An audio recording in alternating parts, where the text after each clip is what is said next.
And there is very grave danger that an announced need for increased security will be seized upon by those anxious to expand its meaning to the very limits of official censorship and concealment. That I do not intend to permit to the extent that it's in my control. When America smells a lie, they won't stop digging until they find the truth. And so my hope is with JFK, something we all know, something just doesn't seem right? Like something just seems, I don't know what that truth is. I don't think it has to be as nefarious as we think, but something smells like there's some other story there, and we're gonna dig until we find it. Who did we say killed JFK? It was the height of the Cold War, so it was the Soviets did it. It was the Cubans did it, our great enemies in the Cold War. In the 70s, as Watergate hits and distrust for the government goes to new heights, who killed JFK? Well, it was our own government did it. It was an inside job, right? LBJ did it, the CIA did it. And then the 80s, the Godfather movies peak. Who killed JFK? It was the mob. So if you want to know who killed JFK, it's whoever, decade by decade, America is most afraid of at that moment in time. And if you look right now why JFK died, people tell you he knew about UFOs. Why? Because we're all crazy with UFOs now, right? And drones and things like that. So JFK has always been, as all conspiracies are, they're just mirrors for our fears. They show me your favorite conspiracy, and I'll show you who you are.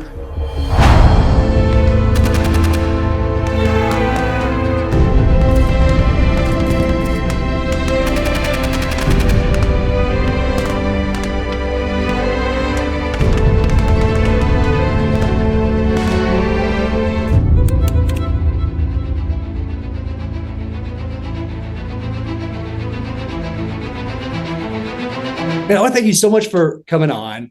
Like I said, I feel like I've been hanging out with you for the last, 3 weeks or so, just because of all the press that you've been doing around the release of the JFK Conspiracy, which is amazing. By the way, I had no idea that this happened, but then all the other things that you talk about in this book, all the supporting elements and stories and characters, even if I knew them, like a Clint Hill, Secret Service agent, and I've had him on my podcast and have his other books right here, but there are things I learned about him that I hadn't read in any of his books that are in here, and just amazing what you've done here. But I feel like I've seen you, we've been hanging out because you've been everywhere for this book. It's amazing. It's just, it was, I said, the greatest marketing campaign we ever pulled off was having all the JFK files released as we publish a book on JFK. Wow. Like, we couldn't possibly plan that, and it just wound up being the dumb luck of it all happening at once. And at the end of the day, you know what? We were writing a book about the inauguration. JFK right before his inauguration. We planned it for the inauguration, and the timing just worked out. And I think it's, one of the reasons we always pick this time is because the 1960s were what we still aspire to, that Camelot, right? That perfect place, that place where there's hope and we're together and we stand as a country together. And by no means was it perfect back then. We tell that story. It was completely divided back then. The Nixon and Kennedy, race was completely divided. Whatever side you were on, you thought the other side were complete and utter morons. Does that sound familiar to you, my friend? Right? Like, it's just where we are now. But, for all the mess ups that Kennedy had in his presidency and all the stuff he did in his personal life, he did give the country hope. And I think as a culture, we're all starving for that. And more important, this story about JFK, nobody knows it. Yeah. It's just the craziest story no one knows. Yeah, it's amazing. Because at first I saw this was coming out, like a year ago or so, whenever I saw that this was going to be the next one in your series, conspiracy series. Here's the other ones back here. I'm not sure which camera can capture them, but the Nazi conspiracy is right there. The first conspiracy is right there. And the Lincoln conspiracy is right there on the shelf behind me. All fantastic. They should be part of everyone's libraries, as should this. But when I first saw that this was coming out, before I read further on what it was about, of course, I think because of the title that it's about the assassination, the one that was successful. So that's just where my mind jumped to. And then as we started getting closer, and of course I have the ARC here, so their early copy, and I'm like, oh, it's not about that. And there's a whole cast of other characters. Jackie is in this book is amazing. Clint Hill in here. You have an antagonist in here. So much history woven in here, and all written in a way that is so approachable for people and so good. I mean, it's just amazing. I hope everybody who doesn't have it adds this to their library. So what drew you? And I read the author's note your note in the back, so I know that you have been interested in JFK from your earliest years, essentially from your adolescence, and me too. I mean, it was so impactful on our parents' generation that I think it just filtered down to us. And then we're at a certain age when the Oliver Stone film comes out, and Never forget it. It's just been a part of our lives for as long as I can remember. What drew you to this first assassination attempt, and how did you find out about it? Have you known about it for a while? Yeah. So yeah, I mean, I'm just that guy. I just love reading the footnotes, right? Like I just love like the parts that people skip. Like I kind of dig down toward them, and that's I don't know what it is, but I found like a tiny mention of this thing years ago and was like always the same way, which is this true? Is this internet bullshit? Like, what is this thing? And then we started digging around. We're like, it's true. And then a JFK scholar who we know said, there's no book written on it. Nobody's done a whole actual dive into it. And another thing happened along the way, which we didn't put in the author's note, but I almost regret not doing it, is some really good reporters did a FOIA request and got the FBI and Secret Service files on this case. And once we had that, we were like, oh, we have like hundreds of pages of real-time investigation to show you about this lunatic who was trying to kill JFK 3 years before Oswald. Now we're in. And Josh mentioned I were like, this is how, we were trying to figure out, how do we tell this story, and that was really the breakthrough moment is once we had those files. Wow. Let me read a little bit just to set the tone here for people that don't know. This kicks off, and I apologize for my voice quivering. Once again, it is freezing in here. Here it is. The man's face is memorable, with tan skin and a bright smile. It's not just any face. Unlike the motorist, he's one of the most recognized faces in the country. Soon he'll be one of the most recognized in the world. This is John Fitzgerald Kennedy, who a month earlier was elected to be the 35th president of the United States. 6 weeks from now, he'll take the oath of office and occupy the White House. And then jumping ahead a few paragraphs here. Across the street, the man in the parked car is still watching, taking in the scene. Most important, while his 1950 Buick may be nondescript on the outside, on the inside, there's a secret. Hidden in the trunk, tucked under blankets and mixed with assorted junk and tools, are 7 sticks of dynamite. Affixed to that dynamite is a wire that runs from the trunk into the body of the vehicle toward a small trigger mechanism. All the man has to do is activate this small trigger to blow up the vehicle and everything around it. According to one expert, if detonated, the amount of dynamite is powerful enough to blow up a mountain. And right now, the man's hand is moving toward the ignition. Wow. Captain, you just ruined the whole prologue, man. No, that's it, right? That's the story. We saw that and we were like, this guy came this close to murdering JFK right before he takes office, and nobody knows the story. And nobody's heard of Richard Pavlick, this guy who's a retired postal worker who was trying to kill him. And how do we not tell that story? And so Josh, who I've done all the books with, is just, we did the TV show on the History Channel together, and he was just the best writer on there. We were like, this is the one. And the story really, what's amazing about the story, of course, it tells you the story about this lunatic who's trying to kill JFK, but it also just tells you where we were as a culture at the time. And like we were saying before, you can't take your eyes off of that bomb and those 7 sticks of dynamite. Yeah, it's incredible. I love how you kick it off. And then you go back, of course, to, we all know John F. Kennedy, P.T. Boat, Pacific, like that's what most people know. Tell us about that story, the Solomon Islands. Oh, I love that story. Yeah. So, it's, almost, a little over a year before D-Day. And JFK's on his little PT-109 with there's 14 of them there.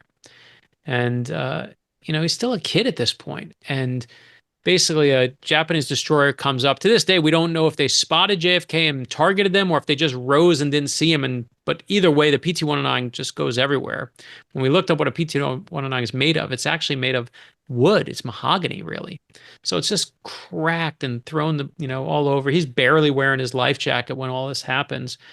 There's 2 men immediately die. Another guy's completely injured who was below board. And it's a disaster, of course. And they're like, well, what do we do with this guy who can't swim? And JFK is like, put him on my back. I'm the best swimmer. And they swim to an island. They swim a couple miles to an island. They go on the island. They realize there's no food there. There's no drinkable water. And where they are, they're like, this is not where the patrols are going to find us. He says, let me go see if I can go. And he has no food. Let me see if I can find a better spot. Swims miles to find a new island. Comes back again, no food, and says, I got a better spot. We got to go there. Like, how are we going to get this guy here? He says, put him on my back again. And they fashion like this, from the pieces of wood the guy's holding on. They got a rope that they tie around the guy, around the wood. And then JFK puts the rope in his mouth and is swimming with this guy on his back again. No food, more miles until they get him to the new island. And it's an amazing story. And you read this story, and those of us who love World War II have heard the story before. But, what I was just remarkable to me is when it's over, and JFK at this point, he's a hero, right? He can get his medal and go home. That's it. They'll let you go home at this point. And especially with his dad, Joe Kennedy's like, let you out of here, son. You're ready for politics. You're a hero. We can run you now. And JFK says, no, the Nazis aren't beaten. The Japanese aren't beaten. I'm going back. The fight's not done. And he goes back into World War II and stays there longer. And that's the JFK. When I think of JFK, that's JFK to me, right? Like that, the guy who does that, the man of action, the man who risks it all, the man who has back problems the rest of his life. Maybe it's because of this, maybe it's because of other things, but risks everything.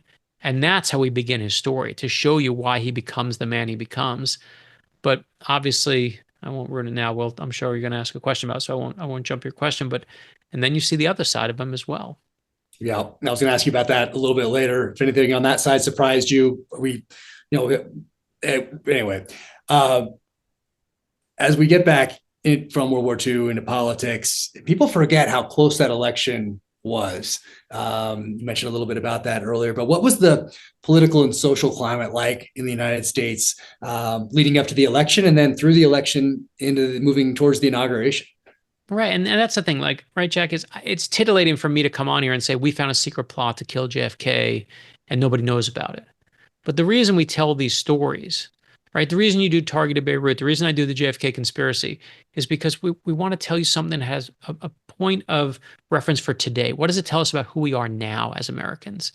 And if you look at the election in 1960, whether you voted for Nixon or whether you voted for Kennedy, it was as tight as could be, the closest race of the 20th century. As I said before, whatever side you're on, you hate the other side.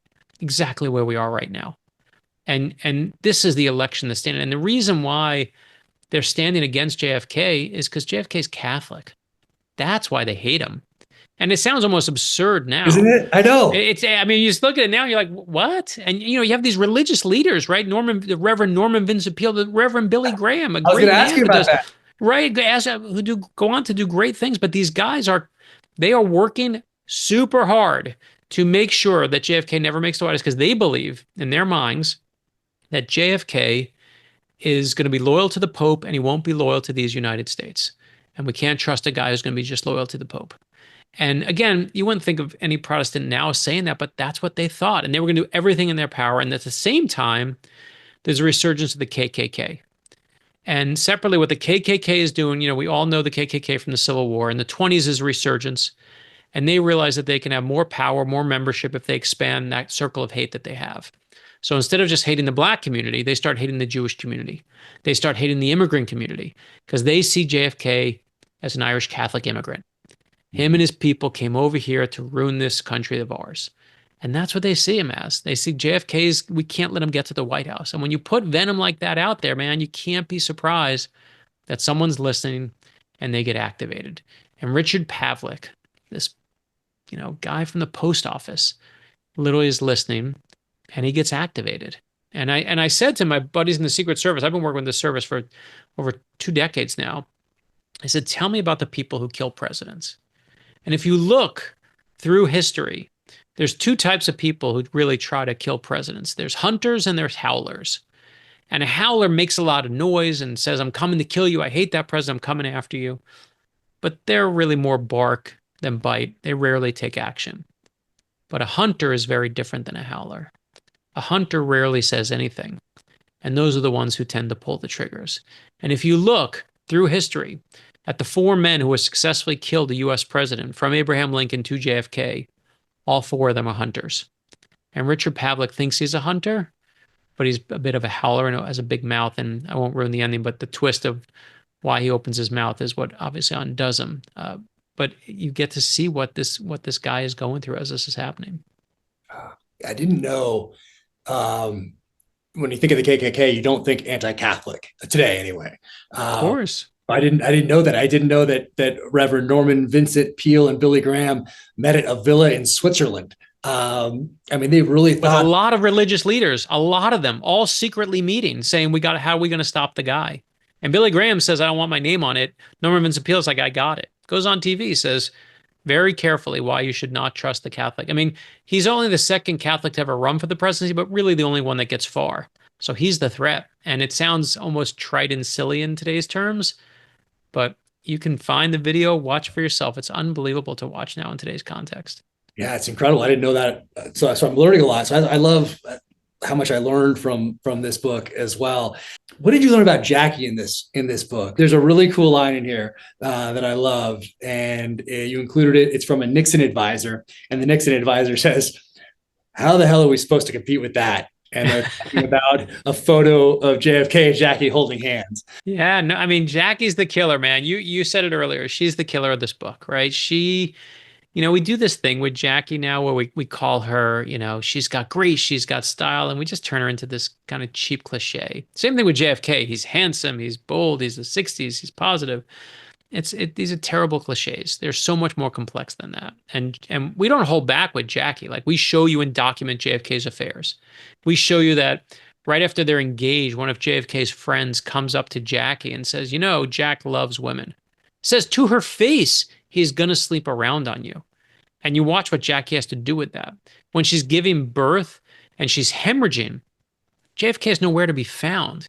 What would happen? I wouldn't be, if I was somewhere else, my wife's giving birth, like, I wouldn't be here today because she would have killed me, right? I mean, and to me, I kept reading through our research and as we're writing the book, and I'm like, where's Camelot? This marriage is a mess. When did they call it Camelot? Is that 61, 62, the beginning of 60? Where's Camelot? And I finally discovered this, Jack, is that Camelot isn't used as a phrase until after JFK actually dies. It's after he's assassinated that Jackie grants one interview to Life magazine, and she brings this reporter to her house. It's after midnight. It's really late, was there proof in it? And she tells him this exclusive story. And she says when JFK's back was hurting in the White House and he couldn't fall asleep and he was in pain, to calm him down, she would put on a record of one of his favorite plays, a song about a place, of course, called Camelot. And that's how Camelot first gets used. Jackie puts it into our lexicon. Mm-hmm. We forget that she was, at the start of her career, she was herself a reporter. So she was a member of the press. She was obviously hounded by the press, but make no mistake, man, she is a master of the press.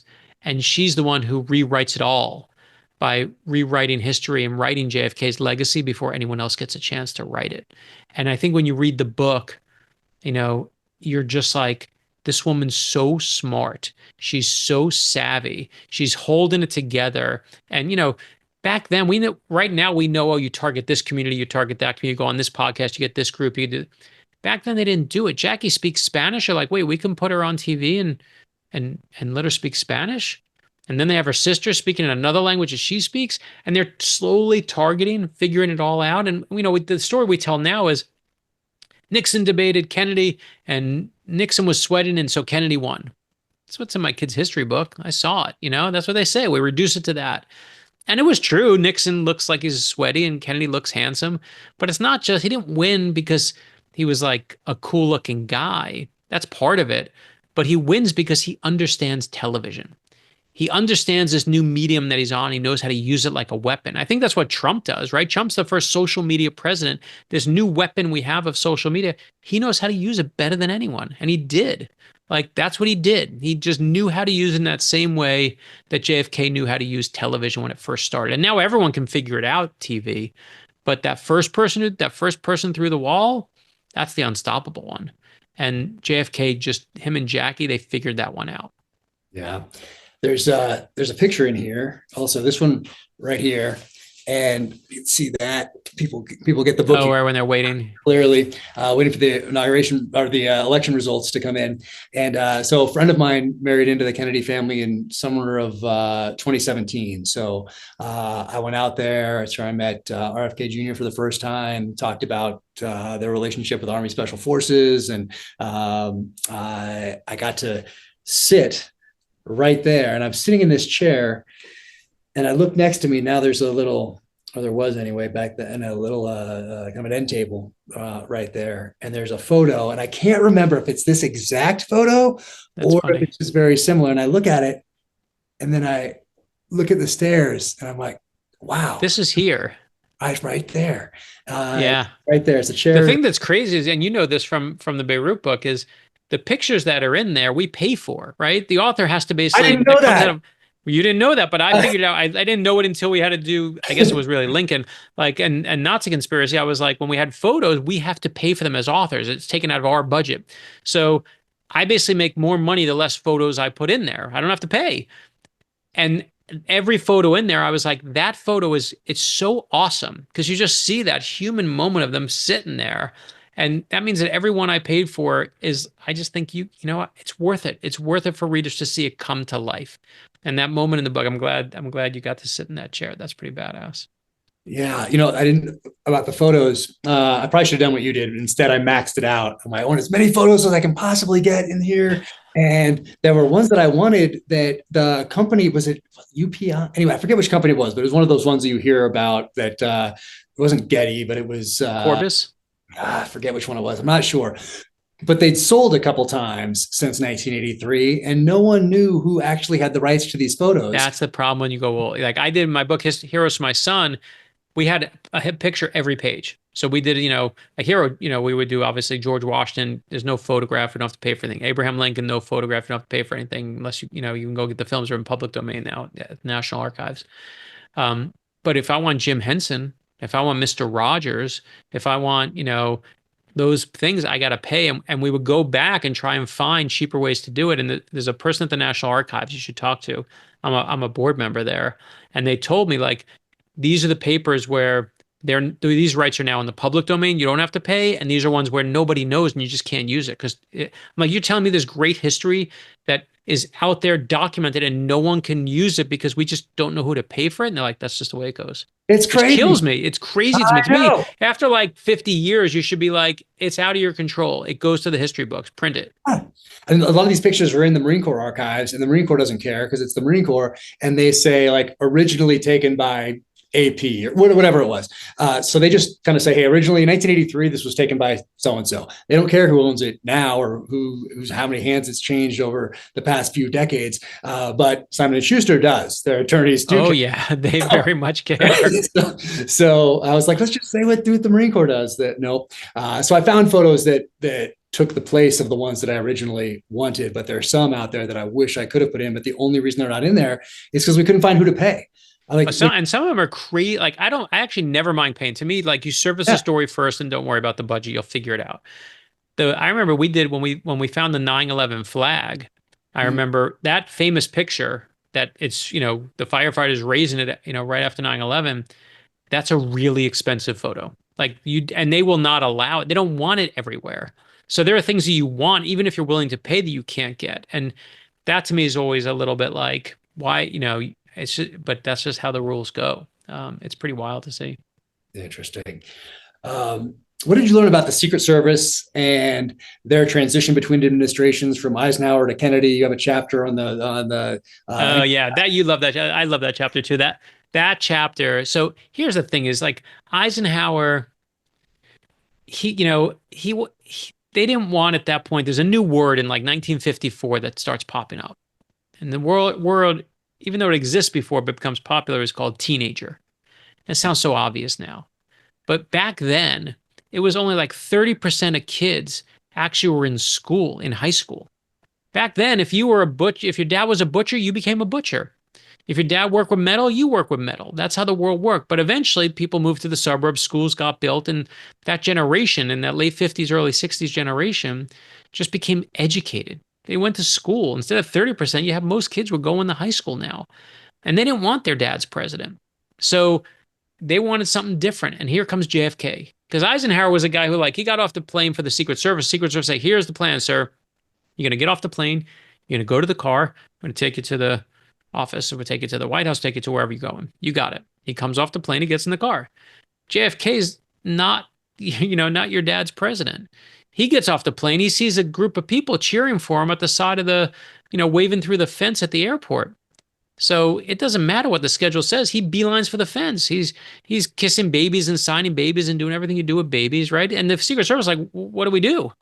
And they're like, they got to, of course, guard him at the fence. So they go over and they're working the crowd at the fence. And then he gets in the car and they take him to his house in Palm Beach. They're in Florida. They're guarding him in Florida. It's Florida sun. They're in, these wool suits. They're sweating. And JFK finally, like after a half hour, walks over to him and is like, what size shirt are you guys? And he asks the guy his shirt size, goes inside, comes out with a short sleeve shirt. The Secret Service has barely been guarding this guy for 24 hours and they're already wearing his clothes. So for the Secret Service, it's a whole new, different kind of way of dealing with the presidency. And one, of course, once this happens, that, they realize there's, the head of the Secret Service at the time said that this killer, Richard Pavlick, that goes after JFK, is the closest anyone he's ever seen come to killing a sitting president. And that's how seriously they take it. And obviously they're making changes in their structures and everything. But of course, as we know from 1963, it doesn't hold. But it is full respect for the service, man. I've worked with them for so long, and they're trying to guess what one person is trying to do on a certain date. It's not like, the tactics of the other side. You can try to guess them. Obviously, it's always the guessing game, and you can, but there is some model or some rules or some things that they tend to do. But one person that you've never seen act before and you don't know is coming and you got to try and predict where he's going to be, that's a whole different tactical game that they have to play. And just full respect for, I'm not saying anyone's perfect. We've watched what happened with Trump. I mean, there's things, that are completely done poorly. And when it's wrong, it's wrong. But these guys are trying to play defense in this, the most outrageous game of offense you've ever seen. Yeah, it's so tough. What did you learn about Clint Hill and his relationship with the First Family throughout your research? Clint Hill's the best. I mean, Clint Hill's right. He's just the best. Yeah, his book is awesome. I mean, Lisa McCubbin and Clint Hill wrote these great books together. Yeah, I mean, I love his stuff. And we owe him a huge thank you. We had to go to Simon & Schuster and because we were using parts of their book and they were kind enough to allow us to use parts. And I really wanted to actually, we kept writing them and send them early copies of the book and things like that. Obviously, Clint's older now and just full respect for this man. I mean, so here he is, he's going to be on protective detail for the president, right? The PPD, this is what every Secret Service, most of them want. They don't want to be doing counterfeiting. They want to, this is it. You're on protective detail. And he's like, I'm going to the White House. I'm going to protect the president. And they're like, well, not exactly. And he, instead of being assigned to protect JFK, he realizes he's assigned to protect the First Lady. And he's like, oh, crap, this is going to be the worst. Like, I'm going to be guarding tea parties. This is the worst part. I got the worst assignment there ever is. And he doesn't realize, of course, at the time that what he's got is Jackie Kennedy. And no one really knows why they picked him. They think because he had young kids and she had young kids and another one on the way. They thought they'd have that in common. They were both young like that. But in the beginning, Jackie likes to go on these long walks. And he's, 50 feet or 50 steps behind her. And then he's 25 feet behind her. And then he's 10 feet behind her. And then she's like, asks him a question. And then they're talking. And then there's a friendship there. And nothing but respect. When Jackie goes into labor to deliver John, her son, JFK is on a plane on the way to Florida. The first person who gets there, who they call immediately and is running, is Clint Hill, our Secret Service agent, who they wake out of bed and who gets out of there like, it's his own wife. And full respect for the care and attention and decency and that he shows Jackie Kennedy in that White House. And this beautiful, incredible relationship develops between them that is just that he's going to take care of this woman and make sure she is safe for the good of this country because he knows how vital she is to this country. And I think one of my favorite things you see at the end of the book, of course, we start, the whole book is about this plot to kill JFK. I don't want to ruin the ending of what saves his life in that moment. But we end the book with, of course, the real assassination. And you get to see it from Jackie's point of view. And it's a different view than you think you've seen. And the only reason we have this view, of course, is the great Clint Hill, who's describing what happens when he climbs on the back of that car and he sees Jackie, and what she's trying to hold together is her husband's head. And it's just and what you see her go through at the hospital, and what you see when she's pulling her gloves off, and what you see firsthand is all thanks to his incredible, in that moment, what's happening in the world. And it's a view I'd never seen before. And I still can't get out of my brain. Yeah, no, it stays with you. That's for sure. Man, what did you learn about JFK and Jackie that surprised you? Like, obviously you go into this knowing about JFK's affairs and that sort of thing, and the press covering for him on certain things. That's sort of that's just part of the mythology. What did you learn that surprised you about JFK and Jackie? Yeah, I think one is I know it sounds stupid, but I almost take it for granted. We have reduced them to being beautiful. We have reduced them to being like Jackie and JFK and Jackie are the first celebrity presidents and first lady, right? Like and I don't mean famous, because Abraham Lincoln's famous and Harry Truman's famous, and any president can wave off the back of a train and they're famous. George Washington's famous. But they're celebrity in that Hollywood way of being celebrity, right? Like they've got the money, and they've got the beauty, and they've got the houses, and they've got that lifestyle. And I think for me, this is what surprised me, is it made me realize that for all these decades, for some people, we've been chasing that. We've been chasing that celebrity for the White House. And for some people, it's the Reagans. Some people, it's the Obamas. For some, of course, it's the Trumps. But it's a completely futile pursuit, because Camelot never existed. It was never real. And more important, chasing fame is always an empty pursuit. That's the dumbest thing of all to chase. Money and power and fame. Like, what does that bring you? Nothing. That's as empty as can be. But what JFK did give us, right, arguably better than anyone in the modern time, is hope. And he has that moment, right? It's his inauguration. Half the country hates him still. Half the country still thinks as a Catholic he's going to ruin us. They wish nothing good for him. And he gets up there and delivers, after Abraham Lincoln, to me, the greatest inaugural address ever written. And this address that uses that magic word, we together. And a first thing he does is not beat his chest and say how great he is, not tell you, everything's in triple exclamation points, but like, man, you got to bring the country together. Leadership is not about being in charge. It's about taking care of those in your charge. And God, JFK screwed up so many things, right? Like and you can look back and you can say, is he an amazing guy who, of course, in that PT-109 World War II story, takes us to the moon, unleashes hope? Or is he a reckless guy who can't, is such a mess in his home life and cheating on his wife and messing up being a good father and husband to his kids? Is he good? Is he bad? Or is he like all of us, a little bit of both? And I felt like what I learned from him, it's a long-winded way of saying, is I finally got to see him in 3 dimensions. He was always just a cliche. He was just the handsome guy from the 60s who had his head blown off. And suddenly he was a human being again who was complicated. Yeah. Why do you think this story has been largely forgotten up to now about this first assassination? That's the key question. That's the smart question, my friend. Why do you not know this story? And here's why. It's a huge story in Florida, because it all takes place in Florida when where all crazy good stories take place.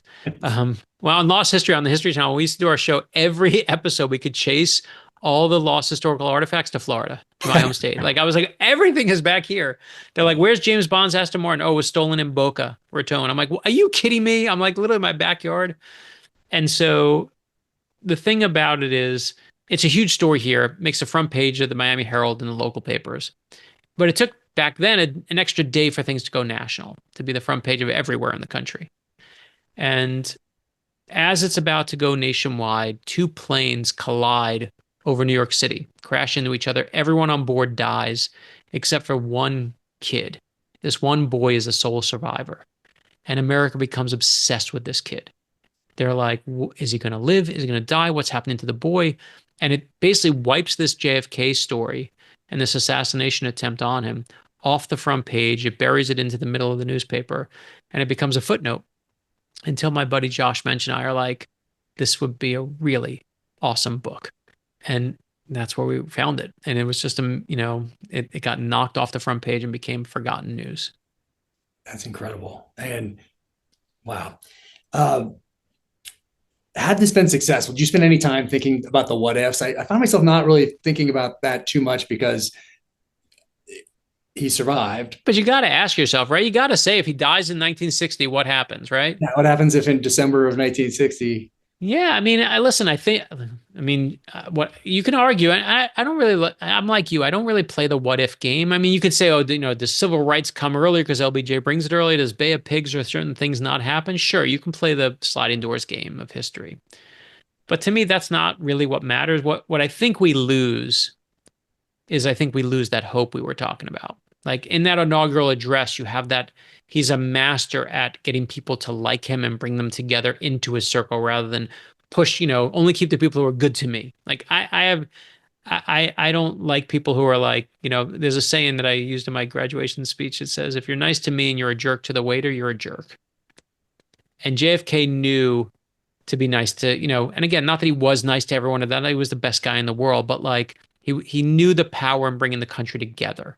And if you lose him in December of 1960, before that inaugural address, we lose that kind of tip, that challenge of hope that takes us to the moon, that says, you know what, I know we were divided right down the middle, but there are things we can do great together. And I think the moon launch was one of them. I think unlocking that hope, because we've been chasing that ever since, Jack, right? For our generation, for you and I, it was like Watergate and JFK were the two giant shadows that our parents that haunted them and that we saw. Like, we didn't really know, I didn't know about Eisenhower time. Everything else before them, because pre-television was, in a popular way, a massive popular way. I didn't really know that much about. I couldn't tell you about Hoover or, other people, but boy, JFK and Nixon, that was the looming one. And I think we would lose that hope that he unlocked. And that would have been a devastating loss for the country. Yeah. I think you're right about that. And I won't ruin the ending here, but everybody needs to go out and add this to their libraries, gift it to people in junior high and high school and college.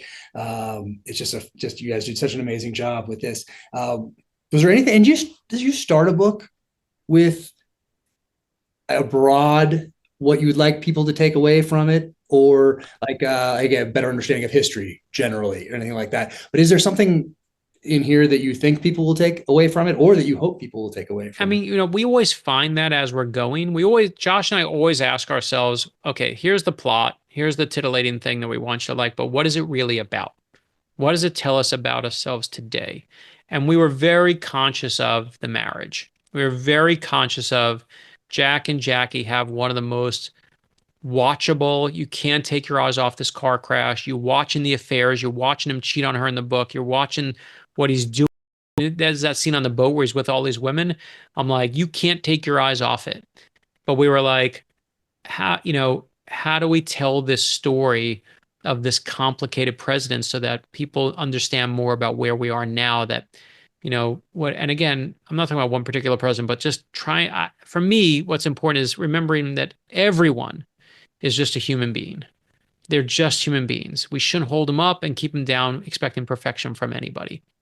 But that theme takes a while for us to find. And that theme that you see in the end, that thing that gets you teared up, that gets me emotional, and gets me teared up, that we find as we go. So there's a little bits of what we intend, a little bit what we find, but I think it's not just like, oh, we want to inform people about history. We definitely do relate it to like where the country is. We talk a lot about the country being divided and what great men and bad men do in those moments. That's an important part of this book as well. Yeah. And you mentioned that this book is coming out at a time when the JFK Files are once again in the news. And interesting, when Targeted Beirut came out, Israel's going into Lebanon a month and a half earlier, has killed someone who was involved in the 1983 Beirut barracks bombing. The week it comes out, they kill another person who was involved in the Beirut barracks bombing. It was just crazy how the book came out right when that was happening. And this is something very similar in that President Trump has signed an executive order saying that these files will be completely released in their entirety in a matter of whatever it is, 15 days, 30 days, whatever that is. Yeah. Executive order. So we don't know what they are now when we're recording this, but by the time this comes out, we drop this, people will. Yeah, we're going to know. I mean, and listen, it's the last 1%. The last 1% is what's left. And man, if I said to you, you can read the last I'll give you the 99% of the JFK files. You can read the last 1%. What do you want to read? Yeah, exactly. Can't wait, baby. Cannot wait. I mean, and it could be all not much at all. No, and listen, and you know this. What do we always? You know this better than anybody. What do we always keep redacted? It's not some nefarious story or some guy twirling his mustache with his laser sharks, right? It's basically like, the military ways we're doing things, the sources that we have that we don't want anyone to know who we're actually talking to, the companies that are cover stories that we don't want you to know is a fake company, those tactics that we're using that we've been using for 50 years and are still working. We don't want to put them out there for our enemies. And I think that's going to be the majority of what you see. I think the one thing that I'm hoping to find is, did the CIA actually, were they tracking Oswald? Did they know him? Not that they put him up to it, not that they did the thing. Now, I don't think you're going to find the smoking gun. I wish we would, but when Jack Ruby pulled the trigger on Lee Harvey Oswald, he took away the one person who had the answers, which was Oswald himself. But I do want to know, how does the CIA not know that Lee Harvey Oswald is spending time in Russia in the height of the Cold War? A former Marine, come on, right? Like, how does that happen? So that's the bit that I'm looking for. But I think a lot of it is just going to be, military tactics and sources and things like that. And if that is the case, it makes me wonder. So for all of these years, from 1963 onward, when you had all of these different opportunities, and by law, by Congress saying, Trump had it last time. Trump said last time he was going to release all of it, and he didn't. Exactly. All of it was ready to go, and then they said no. But I mean, after Oliver Stone's movie came out, it's Congress passes this law that says by this date, whatever it was, 2016, whatever that day was, all the files must be released. That's the law. That's the law. Yeah, it didn't have. And listen, and it drives me crazy. Two administrations, both. Trump first time didn't do it. Biden didn't do it. Listen, everyone wants to see what's in it. We're about to find out what's in it. The one thing I will say, you just brought it up though, is Oliver Stone's JFK, and that is, I remember watching that movie. I was as impacted on that movie as you were. I remember that movie blew my mind, right? Like, because I remember there was one detail in the movie that I couldn't shake. Because, you could say this, that, there's all these different, things in there that you can get conspiracy, crazy on. But there was that one detail that said that no one had been able to recreate Lee Harvey Oswald's shot all those years. I remember sitting with that even as a kid in high school and being like, no one since 1963 has been able to recreate the shot. That shows you there had to be a second shooter, because no one can redo the shot. It's an impossible shot, except for this detail, which I know you know. It was completely wrong. That Marine after Marine had recreated that shot. In fact, the distance that, to be a Marine sharpshooter, you train on basically a distance that's almost the equivalent of what Lee Harvey Oswald shooting distance-wise to where JFK is. And over. And when they asked Oliver Stone about it, and they said, why'd you put that in there? You knew it was wrong. And he knew it was wrong. And he said, well, there was so much misinformation in the Warren Commission, he wanted to balance things out with his own misinformation. Interesting. And I was like, what? And it just shows me, don't get your history from Hollywood movies. Yeah. Right? Get your history from books that actually track the history of it and aren't there to entertain us in the way that a Hollywood thing has to do. So I always take that away. I mean, I'm glad it inspired the law. It certainly got us all talking about it, but boy, that detail haunted me for so long. Have you been up there? Have you gone to the book? Of course. I was just there last week. But yeah, I mean, you couldn't. The first time I was ever like in Dallas, I was like, take me there now. I need to see. I mean, I don't know if you've been, but it's not big. You think of it as like, because the Zapruder film makes everything look like it's super far away, but it's not that far. I mean, I'll ask you right now. You think you can make that shot? Yeah. 100%. I know you can. Of course you can.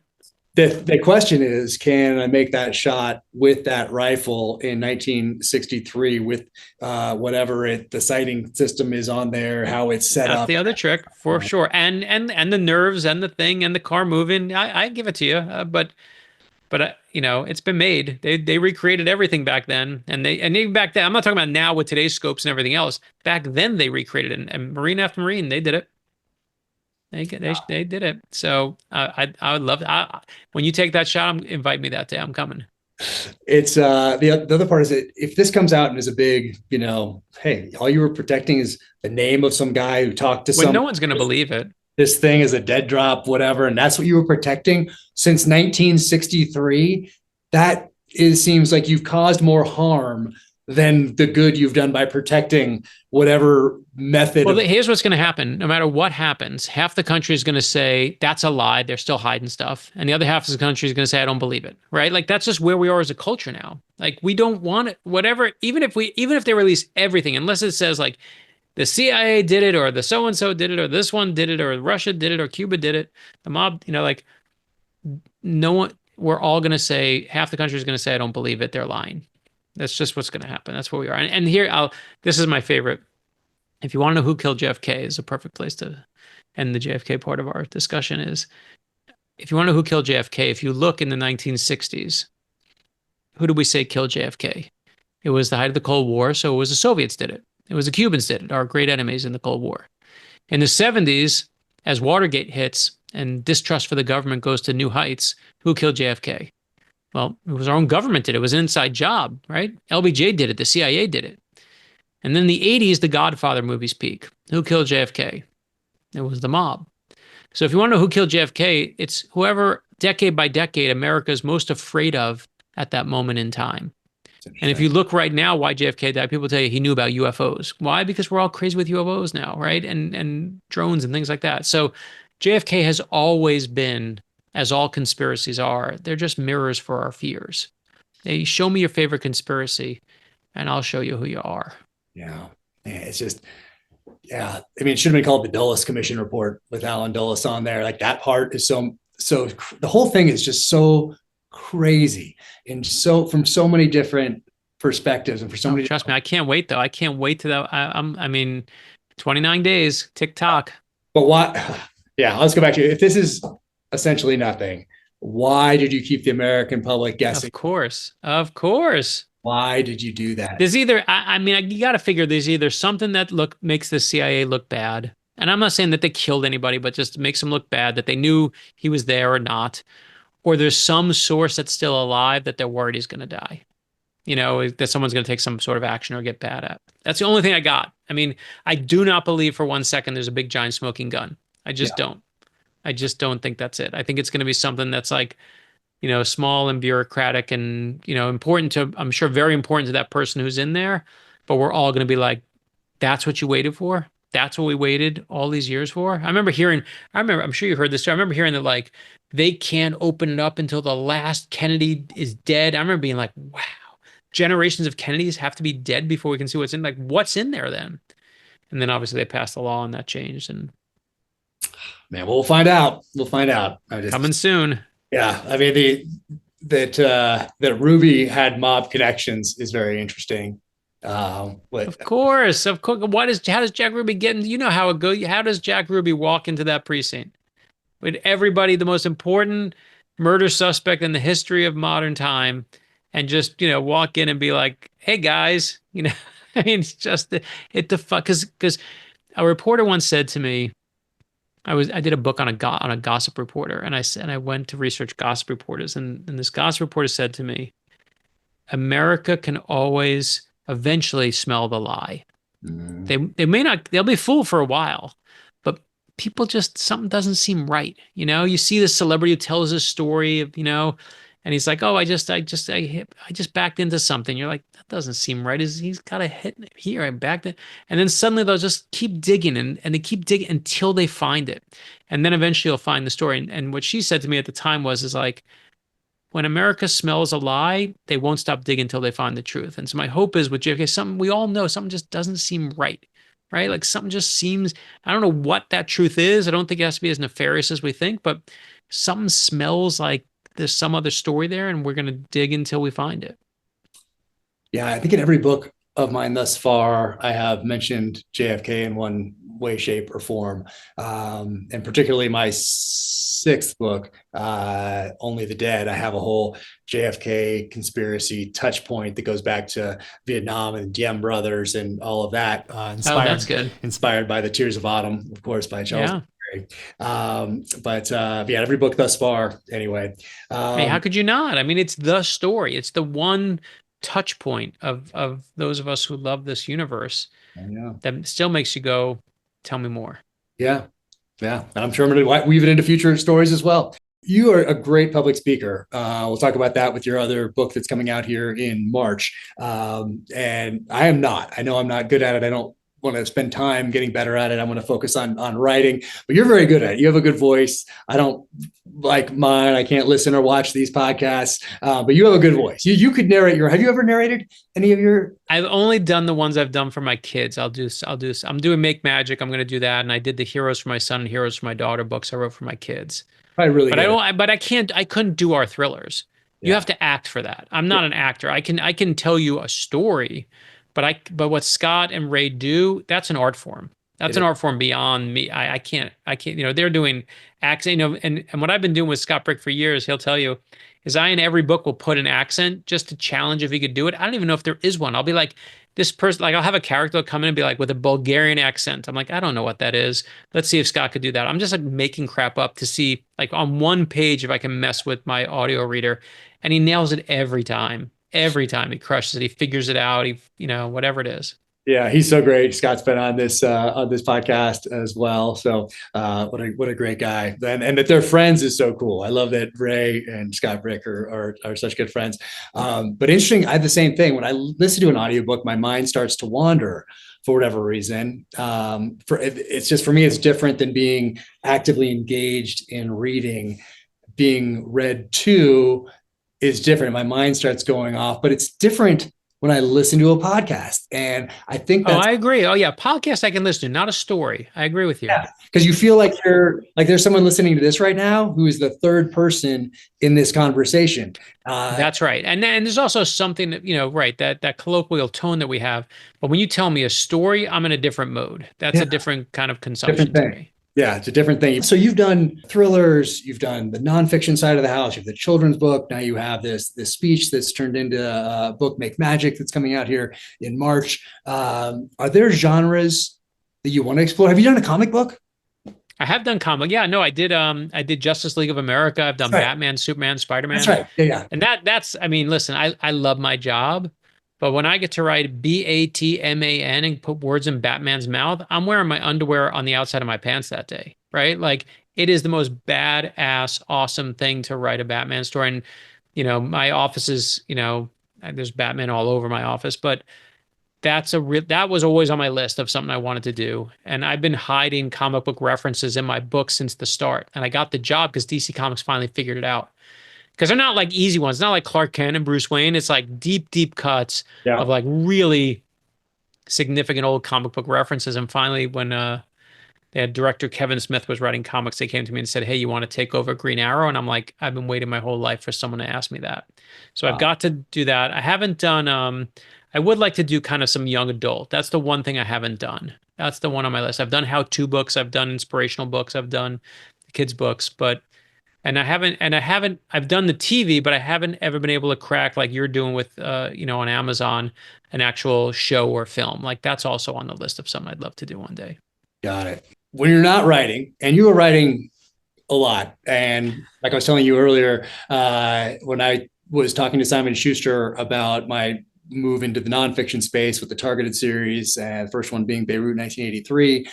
You're someone I pointed to as this comp with the Conspiracy series right here. And so when you're not doing that, you have the children's books, you have the television, you have the book coming out that we're going to talk about later, Make Magic, based off a commencement speech that you gave, which everyone should look up, by the way. We'll talk about that in a little bit. But you have a lot going on. You've diversified over the years. Everything you do is absolutely just fantastic.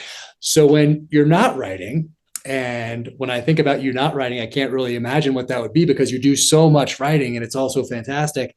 What are you doing when you're not writing, when you're not thinking about writing, if that's possible to do something else I and mean, not? that's the thing is I'm always thinking about writing, Yeah. right? I mean, because that's how we are, right? I mean, no matter what we're doing, like if you see someone that looks like a little weird or a little creepy or has a kind of, you're like, that's going in a book. Like if you pass by us, I know you're like that, same thing, right? It's everything is Always questionable, collecting, always collecting. collecting everything.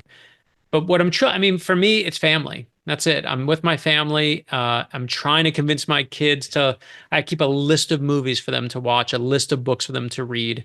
And it takes a while because in the beginning, they'll listen, right? And they'll be like, yeah, dad knows what he wants. And then they become a teenager and they're like, dad doesn't know shit. Like, they just are like, forget.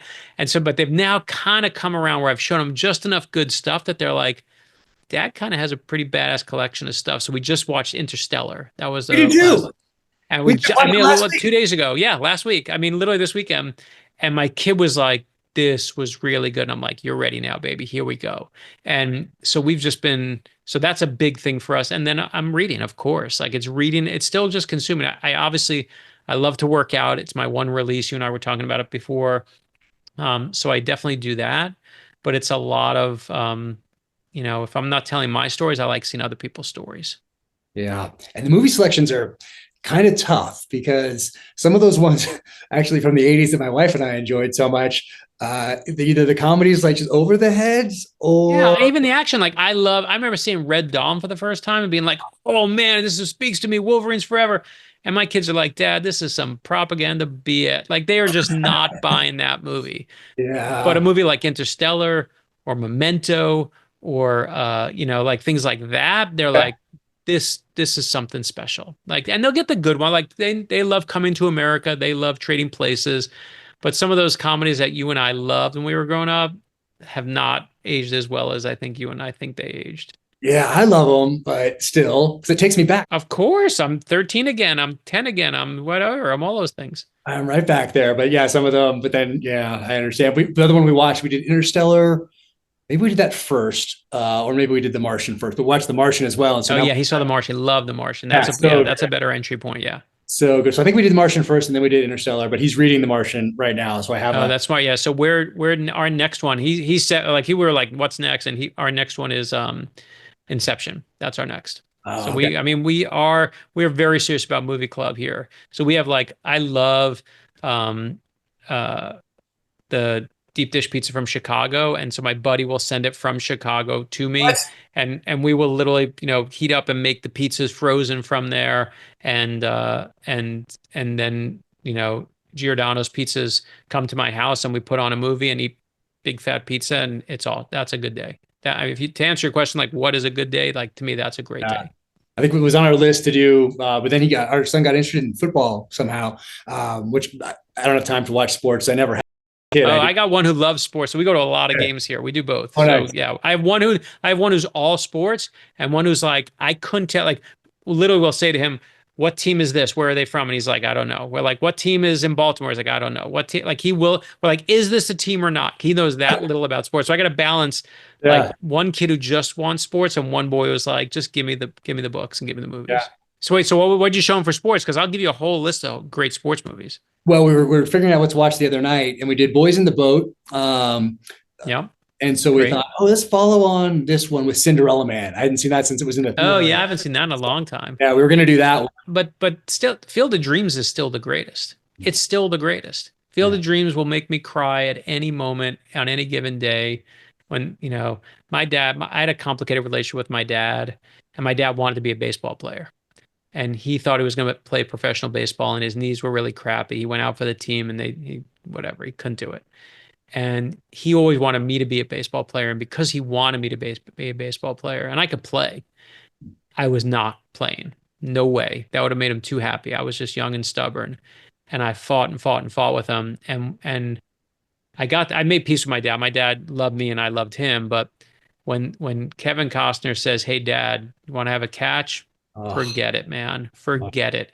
I see nothing but my own father who's passed away, and I am undone. So I watch that with my kids and I'm like, holding my breath, fighting back tears the whole time, showing my boys that movie. Yeah, I get emotional in movies. I get emotional when I read, when I write. My books have at least one, but most of them have three or four different parts where I get emotional when I'm writing them, and then when I'm rereading it and editing it, then I know I'm doing something right. As far as I mean, for me, it's all about honoring the story. I never think about, is it going to offend anyone? Are fans going to be happy? Or I don't think about any of that stuff.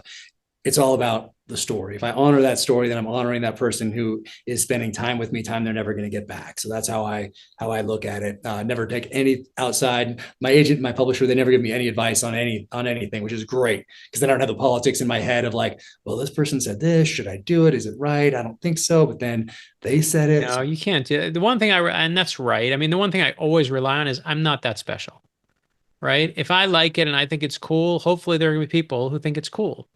And if I think it's emotional and sad to me, then hopefully they'll be able to, and that's what you've been proven, I've been proven, is like, we're not that special. There are amazing people out there who have supported our lives and our careers and fed our families, and have those same value systems in place that we do. And I love the fact that they've supported us. In fact, when I write my kids' books, I don't finish the book. I write the whole book myself. The last page, I always have my wife come in and I bounce the ideas off her. And if I can't make her cry or myself cry or get on that verge of tears where I get goosebumps, the book's not done. And I mean, the JFK book, the end of that book, more people look online, just search it with the word tears and cry. All these people are writing me saying this book made me cry at the end, the tears in my eyes at the end. Yes, I know what you're talking about. Yes. And I'm like, and it was because I was like that. Like this was the hardest book that Josh and I had to write together at the end.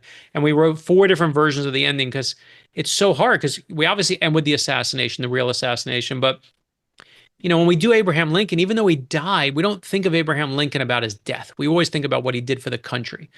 George Washington, you're writing the ending of the first conspiracy book. We know how to end it. He won the war. He's awesome. He gave up being the king. He decided to be the president, gave up power. Amazing ending. Nazi conspiracy. FDR, we beat the Nazis. Perfect ending. FDR dies, perfect ending. But for JFK, we never think of him without thinking of his death. And you can't just say, and then he died and his brains went all over his wife's beautiful pink suit. That's a bad ending. So how do you give people what you want them to have about all that hope, which is what he did unlock? And Josh wrote his version, sent it to me. I said, that's not it. I rewrote a whole version, sent it to him. He was like, maybe what about this? And we went back and forth and back and forth 4 different ways. And finally, the version you see is the last version I sent to him. And I was like, but I finally got emotional. I was like, this is the ending it needs to be. This is where JFK stands. And all these people are writing me saying this book is making me cry. It did. Yes. I got emotional with this book, and also parts that aren't even supposed to be emotional, just because you know how it's going to end. You know what happened in November 1963 when you're reading these other parts that aren't really connected to that directly, but you're like, I know how this ends, and I'm getting emotional just thinking about it. Bang, right? Hitchcock said it, right? It's not the bang that's scary; it's the anticipation of it, and you know what's coming. You always know what's coming. Exactly. It's right. It's there. And the people that you're writing don't know that it's there. And it's just, it is very emotional. And do you ever get stuck? Like at this point, I don't feel like I have the luxury of being able to get stuck, meaning not be able to figure something out either quickly or move past it and let it simmer as I continue on, knowing that I have time to come back and solve this problem. It's not the battlefield where I have to make a split-second decision and other people's lives are in my hands. No, guess what? I can come back. And if I write something and it doesn't sit quite right, I can go back and fix it the next day, a week later, a month later. But I feel like there's so much going on with the books and the screenwriting and everything else that's going on. I don't have that luxury to sit there and have writer's block. I like what Stephen Pressfield says about it. And he says, you don't hear about a dentist saying they have dentist block. You don't have a truck driver saying they have truck driver block. You're a professional, you're a writer, you write. Do the job. Yeah. Right. No, I listen. I feel the same. I mean, I feel like, what kind of BS job do you and I have? Man, I mean, it's a nonsense. If I told my dad, may my mom and dad rest in peace, the fact that I'm a writer, they're like, what kind of job? My parents were like, my dad busted his butt so hard that I can't for a second say that this job is like lifting bricks. My uncle was a garbage man. Like that's a job, man, being a garbage man. And So do I feel like there are times where I write better and I'm just in the flow and I'm like, this is coming now. I got this scene. Of course I do. But when it's not coming, I just walk away from it. And I'm just, or I'll put it down and be like, I'm going to fix it later. But I just know like the one power I think you have to have when you want to be a writer is you got to sit in the seat. That's Yeah. the job. The job is sitting in the seat and not being like, I can't do it. I can't. You got to sit in the seat and type away or write away. And that's how I see it. The thing that's a little quote unquote easier, and not that anything's easy when it comes to writing, but in the JFK book is you got this story, right? So I can build on that. I got, you know, JFK's on his way to church. It's 3 years before Oswald. I remember hearing the story for the first time. Like he's going to church on a Sunday morning in 1960, doesn't know that there's a guy who's trying to kill him and that's ready to blow him up with 7 sticks of dynamite. And as JFK leaves his house, all he's got to do is hit the trigger mechanism, boom, is going to go to dynamite. That's the opening scene. I heard that story. I'm like, there's the opening scene. Now what comes next? Oh, And yeah. and it's just so that when it's nonfiction, as you know from Targeted Beirut, like you just follow what happened. The harder things are the thrillers, because then you just got a blank page. There's no story to follow. There's no what did Abraham Lincoln do or how did we kill the Nazis on this day. You got to like, what did Reese do? What did Zig and Nola do? Um, but you got to just sit in the seat and make it happen. That's it. Yep, no doubt about it. Amazing. Thank you for writing this. Of Thank you course, for brother. everything that you have, and being such an inspiration and being so kind. I sincerely appreciate it. When I at the as we close out here, I want to talk about your Ordinary People Change the World kids book series. And Oh yeah. Sally Ride, Oh yeah. Here she is. first female God, I astronaut. brought it. It's like only copy that I have. You don't even have like one copy. This is Wow. like the advanced copy because it comes out when we're recording this. It'll be out like I think around the week that you see this, but it's still a month before. And our first female astronaut, we do this whole kids book series. We did I Am Abraham Lincoln and I Am George Washington and I Am Rosa Parks, and we did Neil Armstrong, and just to give our kids better heroes to look up to, real American heroes. And I love the fact we get to do Sally Ride, who's upside down in space and just Okay. amazing. And Chris Eliopoulos, our amazing artist, and you know we did this really good blast off when Neil Armstrong took it to space. So I'm going to show you what we put into this book so your kid will want to be an astronaut one day. Is when Sally Ride takes off, you open up the book, and then it says it counts down to the takeoff, and then it lifts up, and you get the full thing, and Nice. it's just awesome. And it Nice. cost us so much money, and now they're all pissed at us. But I was like, worth it every second because my kid's gonna love wanting to be an astronaut. And then we do Make Magic. Yeah, Make Magic, which comes from your commencement speech that you do at your alma mater, correct? Yeah, so I went to the University of Michigan, and my son last year graduated from Michigan. And as he graduated, they asked me to do the commencement address. And it was 70,000 people, which is, just like to put it in perspective, it's like U2 playing at Live Aid, and so basically it's kind of like I'm U2, Jack. That's really what I've taken away from. No, I mean, in all seriousness, I mean, it was crazy, but so 70,000 people are there, but I only care about one, my son. My son is there, and I'm talking to one person and just him. And it was pretty amazing because it was the time of Palestinian protesters. They were coming down the field, they're marching down the field, they're disrupting the whole thing. And 8 minutes before I go on, they start marching down. They're at the 50-yard line, halfway down the field toward our stage where we are on the stage. And it's all going crappy. And they eventually pushed 8 minutes before I go on, they pushed the Palestinian protesters back 80 yards. So they're in the end zone protesting back there. The clouds part and the sun comes out. And my sister in the stands takes a picture of the sky. And she texted to me while I'm on stage and says, Mom and Dad are looking out for you right now. And it was like every domino that was going bad went right. And I gave this speech that was all about how to make magic. And then when you talk to magicians, there's 4 types of magic tricks. If you put aside illusions and escapes, there's only 4 types of tricks. You got to make something appear. You got to make something disappear. You got to take 2 things and switch places. And the 4th trick is you got to take one thing and turn it into something else, which is the hardest trick of all, which is transformation. And I talked about how when all the things you got to make appear, and you got to make your fear disappear, and all the way you get to it. And I got to this part in the speech that was about the 3rd trick, which was how to make 2 things switch places. And it was there I talked about empathy. And I said that empathy that's what empathy is. It's switching places with someone else and looking through their perspective. And when you give these speeches, you kind of think you know where you hope the audience is going to clap or laugh. Like when you do a book sign, you know which thing's going to hopefully land. But I didn't, in the moment, as I talked about, I had this one line that said, cruelty and venom are so popular today in the world, but cruelty and venom aren't signs of strength. They're signs of weakness and petty insecurity. And what takes strength is actual kindness and showing someone empathy, showing grace to someone else. And the audience just went bananas for it. And I tried to talk over, but I couldn't. And I said to myself, I mentally said, what just happened there?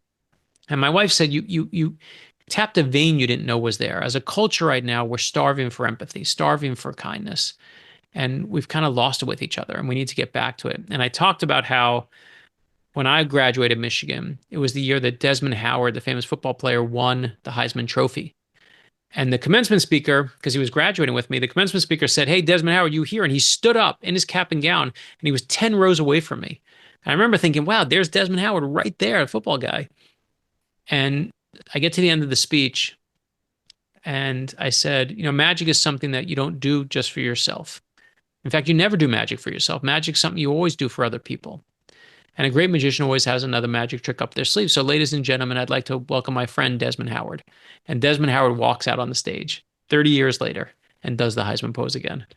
And it was bananas. 70,000 people went crazy. And the speech went viral, and publishers started approaching me and saying, "Hey, after I did it, and you'll appreciate this, all these people started writing me saying, 'Can I get text of that speech? Can you send me the text of that speech?' They tracked down my sister.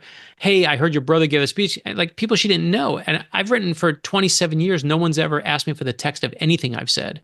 But man, the text of that speech, people wanted it. And so anyway, as this comes out, Make Magic comes out on March 4th. And it's the text of this speech that we put. So people want to give it to their kids and their grandkids, their nieces, their nephews in time for graduations of whatever age. And it's my way of putting magic back out into the world. So I love this book. I think people are going to hopefully really enjoy giving it as a gift. Oh, fantastic. I've watched the speech right as soon as I saw it online. Maybe you posted or something like that is how I became aware of it, but I watched it right away. So I'm very excited that people are going to find it again through the book now rather than the other way around. Yeah, no. And then you can hold it and keep it. And I think it may be one of my favorite things I've ever written, beside my parents' eulogies, which was right up there. And this speech it's for my boy. It's for my son. It was the best advice I had to give him to be a good man. Oh. And that's the best gift I can give. Amazing. I can't think of a better way to end it than that. So, Brad, thank you so much. I can't wait to add that one to my library. And once again, thank you for writing this and for everything else that you do. No, thank you for what you do, and thanks for encouraging reading, man. You're gifting the superpower to our whole culture. We love you for it, brother. Thanks so much. You take care. You too. Thank you for tuning in to the Jack Carr Book Club. Go to officialjackcarr.com to learn more, including where you can add these book club selections to your library for 15% off while supporting independent bookstores. Be sure to join me and fellow authors and readers at Jack Carr Book Club on Instagram. And if you enjoyed this conversation, be sure to like, subscribe, turn on notifications, and leave a 5-star rating and review wherever you get your podcasts. Until we turn the next page, stay sharp, stay true, and keep reading. Watch a Cry Havoc teaser here, or watch another episode of the podcast here.